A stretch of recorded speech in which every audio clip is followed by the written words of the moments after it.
Hello student, welcome to year Bandhan study class official ইউটিউবে তোমাদের সবাইকে শুভেচ্ছা জানাই। তোমরা যারা বিএ সিক্স সেমিস্টারে পড়ছো ক্যালকাটা ইউনিভার্সিটির আন্ডারে, তোমাদের যাদের পলিটিক্যাল সায়েন্স সেক B2 আছে, মানে বেসিক রিসার্চ মেথড, এই সাবজেক্টটি তোমাদের যাদের আছে, এই সাবজেক্টটি আজ আমি লাস্ট মিনিটের জন্য ভিডিও সাজেশান নিয়ে আলোচনা করে দেবো। তোমরা অনেক কেউ আমাকে কমেন্ট করেছো, SMS করেছো যে দাদা পলিটিক্যাল সায়েন্স সেক B2 একটু সাজেশান নিয়ে আলোচনা করে দিলে খুবই ভালো হয় সামনে এক্সামের জন্য। তা চলো ভিডিওটাকে শুরু করা যাক। শুরু করার আগে চ্যানেলে নতুন চ্যানেলকে সাবস্ক্রাইব করে নিও এবং ভালো লাগলে লাইক করো, বন্ধুদের শেয়ার করো, বোকার জন্য সবাই পায়। বন্ধ স্টাডি ক্লাসের পক্ষ থেকে একটি গ্রুপ খোলা হয়েছে, পারলে তোমরা জয়েন্ট হয়ে যেতে পারো। এই ভিডিও ডেসক্রিপশন বক্সে আমি লিঙ্ক দিয়ে দেবো, পারলে তোমরা জয়েন্ট হয়ে যেতে পারো। দেখো, আজকের যে প্রশ্নগুলি নিয়ে আলোচনা করবো অত্যন্ত গুরুত্বপূর্ণ। তোমাদের দুটি 10 মার্কসের করতে হয়, আর 3টি 15 মার্কসের প্রশ্ন করতে হয় টোটাল, আর বাদবাকি তোমাদের 15 মার্কের শর্ট প্রশ্ন থাকে। টোটাল 80 মার্কের তোমাদের পরীক্ষা দিতে হয় এই পলিটিক্যাল সায়েন্স সেক B2। ঠিক আছে, তা আজকে সেই 10 অ্যান্ড 15 মার্কসের প্রশ্নগুলি নিয়ে আলোচনা করে দেবো। মডিউল 1 থেকে তোমাদের দুটি 10 মার্কস, আর মডিউল 2 থেকে 3টি 15 মার্কসের প্রশ্ন করতে হয়। তা আজ আমি সেই মডিউল 1 আর মডিউল 2 থেকে কী কী প্রশ্ন তোমরা করবে গুরুত্বপূর্ণ দেখে নাও। তো BA six semester political science সেক B2 basic research method suggestion 2024 last মিনিটের জন্য। দেখো, মডিউল 1 থেকে 10 অ্যান্ড 15 মার্কসের প্রশ্ন। 1 নম্বর প্রশ্ন কী বলছে, কেস স্টাডি গবেষণার সুবিধাগুলি বর্ণনা করো, খুব অত্যন্ত গুরুত্বপূর্ণ। 2 নম্বর প্রশ্ন, একটি উত্তম প্রশ্নমালার বৈশিষ্ট্যগুলি কী কী। 3 নম্বর প্রশ্ন, কেস স্টাডি পদ্ধতির বিভিন্ন পর্যায়গুলি আলোচনা করো, খুব অত্যন্ত গুরুত্বপূর্ণ প্রশ্নগুলি। 4 নম্বর প্রশ্ন, উদাহরণসহ সমীক্ষা গবেষণার সুবিধাগুলি আলোচনা করো। 5 নম্বর প্রশ্ন, ফোকাস গ্রুপ বলতে কী বোঝো, এই পদ্ধতি গবেষণার সুবিধা অসুবিধাগুলি আলোচনা করো। 6 নম্বর প্রশ্ন, কেস স্টাডি গবেষণার উদ্দেশ্যগুলি বর্ণনা করো। 7 নম্বর প্রশ্ন, বিভিন্ন প্রকারের কেস স্টাডিগুলি কী কী বর্ণনা করো।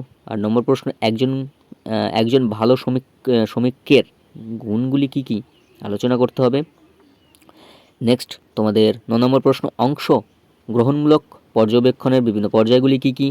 10 নম্বর প্রশ্ন, ফোকাস গ্রুপ পদ্ধতির গবেষকের ভূমিকাগুলি ব্যাখ্যা করো, অত্যন্ত গুরুত্বপূর্ণ। এই 10 মার্কসের এই 10টি প্রশ্ন, এই 10 অ্যান্ড 15 মার্কসের প্রশ্ন, মানে 10টি প্রশ্ন দিলাম। এই 10টি প্রশ্ন 10 অ্যান্ড 15 মার্কসের জন্য মডিউল 1, তাই মডিউল 1 থেকে তো দিয়েছি।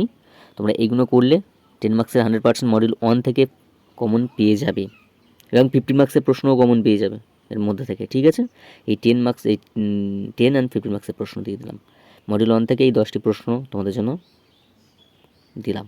ঠিক আছে, অত্যন্ত গুরুত্বপূর্ণ। এখান থেকে তোমরা যদি পারো মানে একটাও যদি বাদ যদি না দাও, টোটালি সবটা যদি করতে পারো তো অত্যন্ত ভালো হয়। আর তাও বলে দিচ্ছি, 1 2 3 4 5 6 আর 7, পরপর 7টা প্রশ্ন করো, আর লাস্টের 10-এর দাগেরটা করো।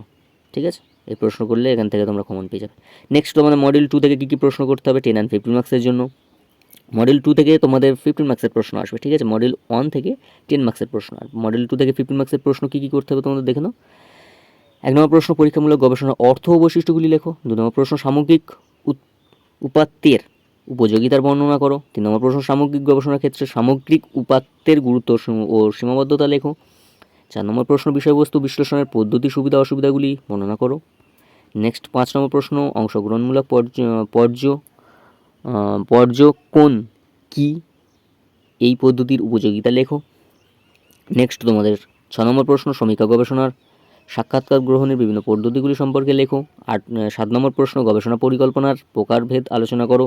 8 নম্বর প্রশ্ন, অংশগ্রহণমূলক পর্যবেক্ষণের সুবিধা অসুবিধাগুলি আলোচনা করো।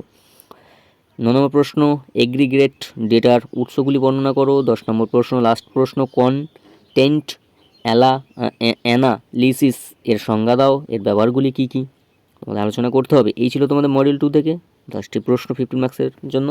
এইগুলো ঘুরিয়ে তোমাদের 10 মার্কসে দিতে পারে, ঘুরিয়ে আবার 15 মার্কসের প্রশ্নও দিতে পারে। ঠিক আছে, মডিউল 1 মডিউল 2 নিয়ে যেগুলো আলোচনা করেছি অত্যন্ত গুরুত্বপূর্ণ। 10 অ্যান্ড 15 মার্কসের জন্য প্রশ্ন ঘুরিয়ে 10 মার্কসে দিতে হবে, বা ঘুরিয়ে যদি 15 মার্কসে দিতে পারে তোমাদেরকে। ঠিক আছে, সেই অত্যন্ত প্রশ্ন ঘুরায়, তোমরা জানো সেটা।